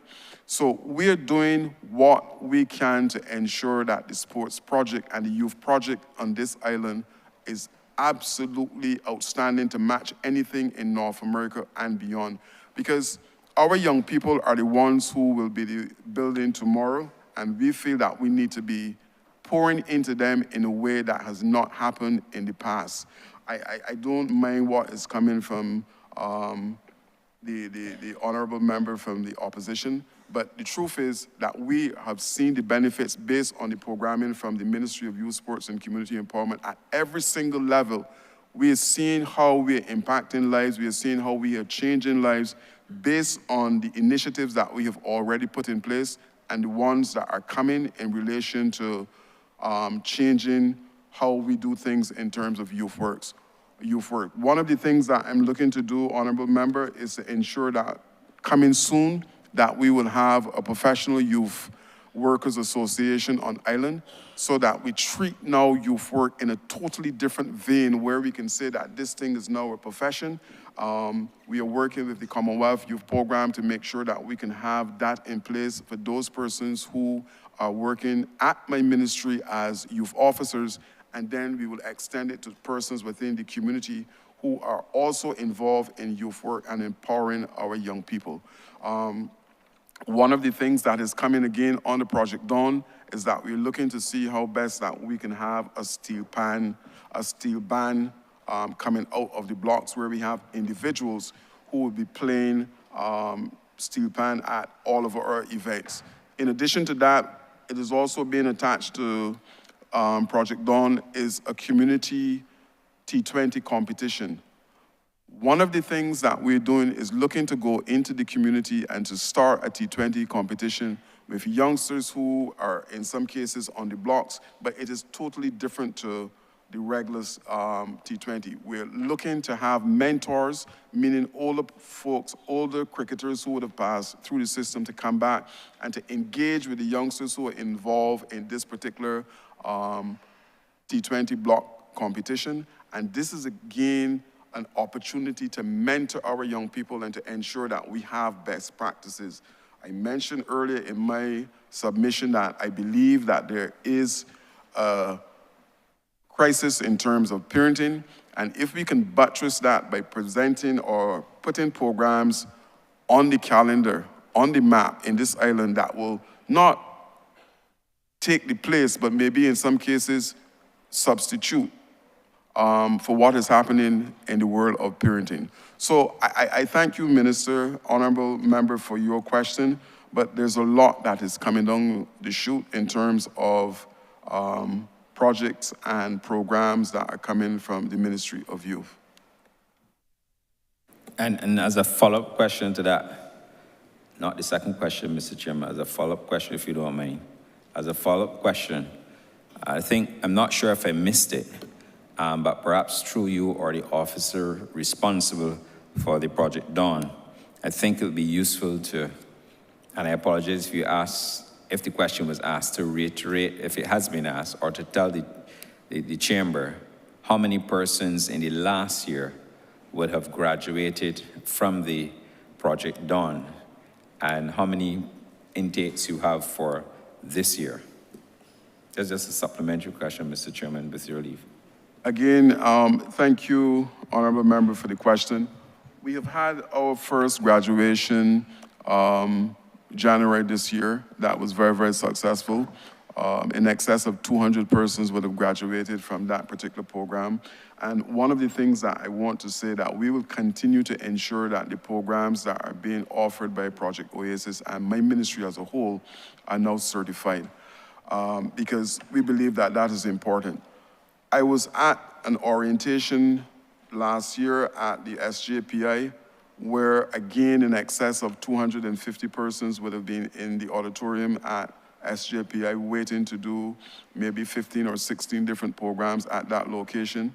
A similar exercise was put in place at the Palmerine for persons who are going into the hospitality area. And we're also working with the Vocational Training Board to provide training. We have set some targets. Last financial year, I think it was 10,000 PS that we had identified as a number for training. I believe that we would have surpassed that particular figure in terms of providing opportunities for our young people. But Project Dawn will continue. New financial year, we have been allocated enough funds, I think, that we can expand the program. And it is not only a case that we are looking at those particular entities that I would have mentioned to do our training, but we're looking as far as possible to ensure that we can have satellite locations for our programs. We have the Chesterfield Brewster complex in Silver Hill that we're earmarking to run some of our programs. It was mentioned earlier that the facility at Deacons is coming to the ministry, and where possible, we will look to see how we can run some of our programs at these particular locations. So these satellite locations are critical to us. I am satisfied that we're doing what is necessary to meet the needs. And again, like I said at the beginning, those aspirations of our young people must not fall on the ground. As long as this ministry is in place and this government is in place, we will do what is necessary. Honorable member, I know, for example, that coming through your ministry, there's a lot that is happening in terms of hotel construction. And what we are prepared to do is to ensure that we can work, and the honorable member would be interested in this, with the Ministry of Training to ensure that we can have more people that are ready for the hospitality industry when those particular hotels are completed.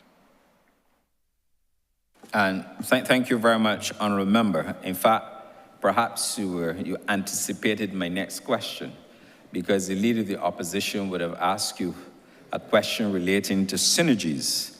And that was on my lips to ask you, but I will still ask it as my second question, because when the Leader of the Opposition asked about synergies, I thought you were going to immediately remind him about the partnerships that we have within the Ministry of Tourism and International Transport and your ministry, considering the considerable work that we've done.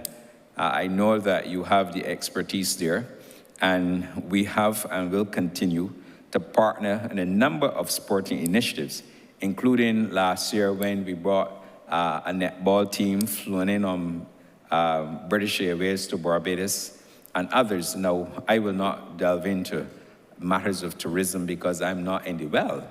Suffice to say that, in part, the numbers that we are witnessing with respect to visitor arrivals in Barbados, that your department is also helping us. And, you know, we both engage in dialogue from time to time.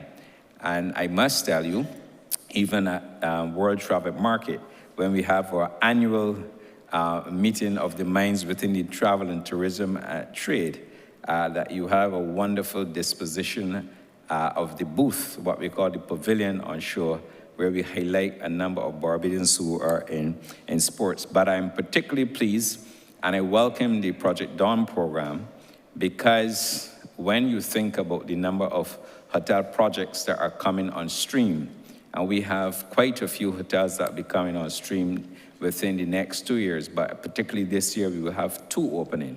And the skills that you are encouraging these young men and women from across all Barbados to prepare themselves for will contribute significantly to the building out of skills within the hospitality sector, which will allow persons, especially young persons who are joining your program, to come into the hospitality sector, not only as to work in a spa, to work in the culinary division, but also you're preparing them as bobcat operators and tractor drivers and so on to participate in the construction activity. So I welcome that. Perhaps you may wish to speak a little bit about the sports tourism initiative, but more specifically on the sports side from your ministry, so that we can help the Leader of the Opposition recognize that the synergies that we've worked on together are bearing fruit for the country. Thank you, Honourable Member, for jogging my mind. It is true that there has been a lot of cooperation between your ministry and mine in relation to sports tourism. Sports tourism is a huge, huge thing, probably $1 billion industry that we're looking to tap into. Only, I believe over the weekend, we worked together with the Aviation Cup. That is a new thing coming to our shores. One of the reasons, or the main reason that we would have constructed a volleyball court at the gymnasium is to allow us to be able as well to work with your ministry in terms of ensuring that we can have tournaments here at a level that is a quality level in terms of volleyball. I've been working with your ministry in relation to the Roger Boys Classic that is now huge, that is coming this year again in terms of bringing persons, bodybuilders from across the world to Barbados to participate in that particular event that is now a staple in terms of calendar of events that are happening on island. And we continue to work together in relation to several other initiatives that are coming from the sports tourism side of things. And unlike what the Honourable Member is thinking to be something nefarious, from the onset, we work together as a ministry. Like I said, I have asked a previous PS to reach out to all of the ministries that we have to relate to identify a point person. You would have heard me ask the Minister of Foreign Affairs when he was in the well to identify that particular person in the ministry that we can cooperate in terms of making things easier for our young people. So, Honourable Member, I really appreciate you jogging my mind in terms of the sports tourism project. We are definitely trying to ensure that we can have a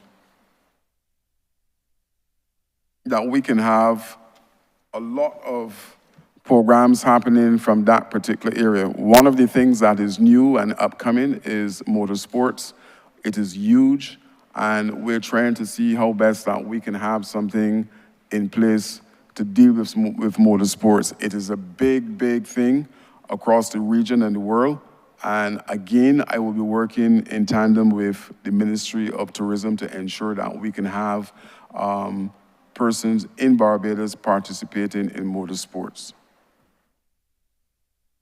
Thank you, Honourable Member, for your answers, and that is true because I can tell you, as it relates to motorsports, whenever there's a rally in Barbados, you see a number of persons coming not only from within the Caribbean, but from around the world, and it is on the Barbados Tourism Marketing Inc. calendar as well, where when we are out there promoting Barbados, we not only promote food and our sun and sea, but we also promote the activities, and that is one of the prime activities on our calendar. So I thank you for that response.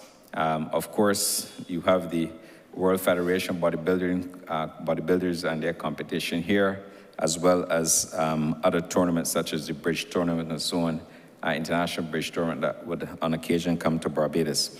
As I move on to my last question before the chair tells me otherwise, you've commenced a number of what I consider, again, this is another opportunity for, not opportunity, I should say, another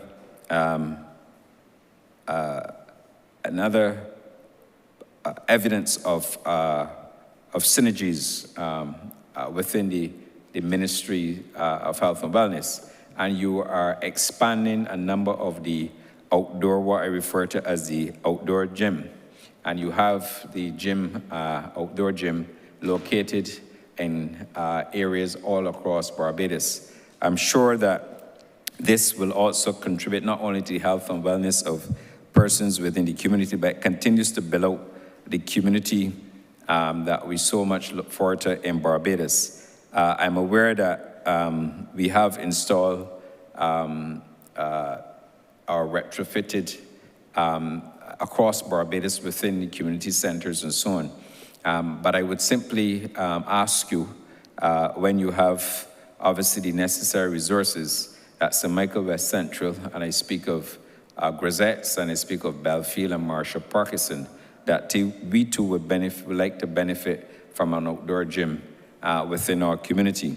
And also, just to remind you, with respect to the Belfield complex, it is perhaps an area that is well known for not only football, but it is, and I call it the mecca for road tennis in Barbados. And obviously I know that you've contributed, like I have done, to that area in terms of the build out. But I would like to ask your ministry to pay greater attention to the lights at the Belfield Center. I know you've done an inordinate amount of work with respect to the lights on the tennis courts, and we would like a little bit more reposition of the lights there, as well as to have a schedule for the maintenance of the facility.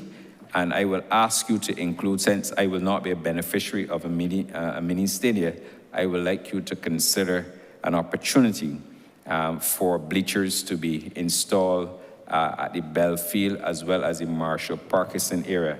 And speaking of the Marshall Parkinson area, I would like you, the poles are installed, but the issue for us is that we have to get the lights turned on. And if you could ask your officials to pay some attention there as we build out these recreational facilities for all Barbadians. It is very heartening when you are on your personal trips and you travel abroad and you see, for example, the lights all across the fields as you travel, and sometimes they stay on late at night for people who want to engage in late night exercises and the work. So I thank you for all that you've done. You've made a tremendous difference in the lives of many people within Barbados. But I will ask you, sir, that even though I'm going a bit local on my politics, I would like to ask you to ensure that the facilities at Marshall Parkinson and Belfield, you would note that I have not asked you to construct a community complex at Marshall Parkinson, because I know we have spoken about that. And I know that you will go all out to ensure that we have a facility, including the planning works. But I appreciate all that you've been doing for Barbados. Certainly building out the community. And I will ask you to consider once again Belfield and Marshall Parkinson, not only for the outdoor gym, but also for other improvements that I believe would be central to the continued community build out that you're executing with your ministry. Thank you. Thank you, Honourable Member. All your concerns are duly noted. And you are correct that the community gyms are allowing a number of our members from within the community to be active. And that is part of the reason why we are installing those community gyms, because we believe that, a healthy lifestyle is something that is important. Hence the reason why we would have triggered the senior swim program and the junior swim program.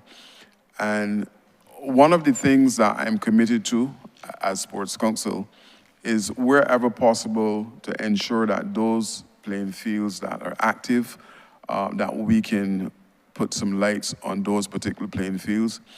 Even in some cases, the ones that are not active, with the installation of lights, we have seen an uptick in terms of activities happening at the particular location.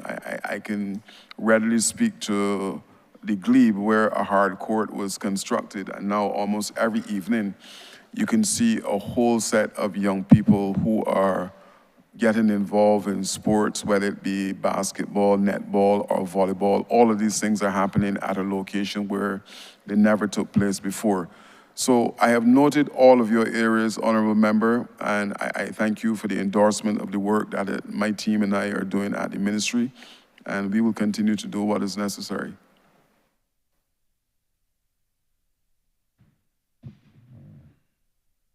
Thank you, Honourable Member. We should have instructed you to proceed with your wrap-up.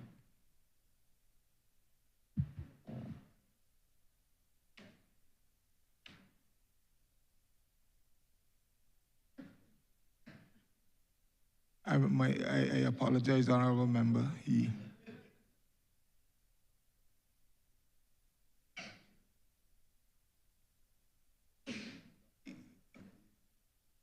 has to, the chair has ruled that he will wrap up at this time.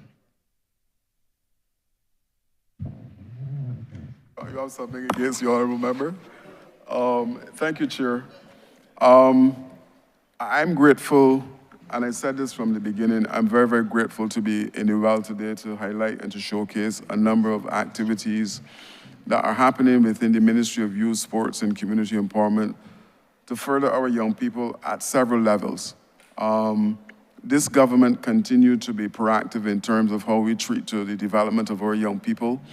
And I believe that I would have shared a number of the programs today during this exercise in terms of what is happening. And hopefully the public will have a better idea of what is happening out of Sky Mall and by extension our other locations. You would have heard from my officers programs that are impacting the lives of individuals in a meaningful way, and not only young people, but understand that we're impacting families as well. So whatever we can continue to do as a ministry, as a government, I am humbled to be in the chair as minister at this particular time to do that. And I can guarantee you that as long as I'm sitting there, that we will continue to be proactive. There's a need for our young people to see another way. There's a need for our young people to believe that government is supporting them in everything that they do. And we will continue to make sure that we put the necessary resources, whether it be manpower, whether it be finances, behind our young people. The sports project is something that is important to me. My background is in sports, and the truth is that sports can move everyone forward in terms of how we treat the community empowerment. So the ministry is wrapped up in those three particular areas that speaks to the community empowerment. And I believe that there's more to come in terms of how we treat to the projects and the programs that are coming out of the ministry. And during this financial year, with the funds that have been allocated to Head 91, I believe that we will impact in a significant way. With those few words, Chair, I beg that Head 91 stand par. Honourable Leader of Government Business. Thank you, Mr. Chairman. I beg to move that you do not report progress to His Honour the Speaker and beg leave to sit again. The question is that I do not report progress to His Honour the Speaker and beg for leave to sit again. All honourable members in favour, say aye. Honourable members against, say no. Methinks the ayes have it.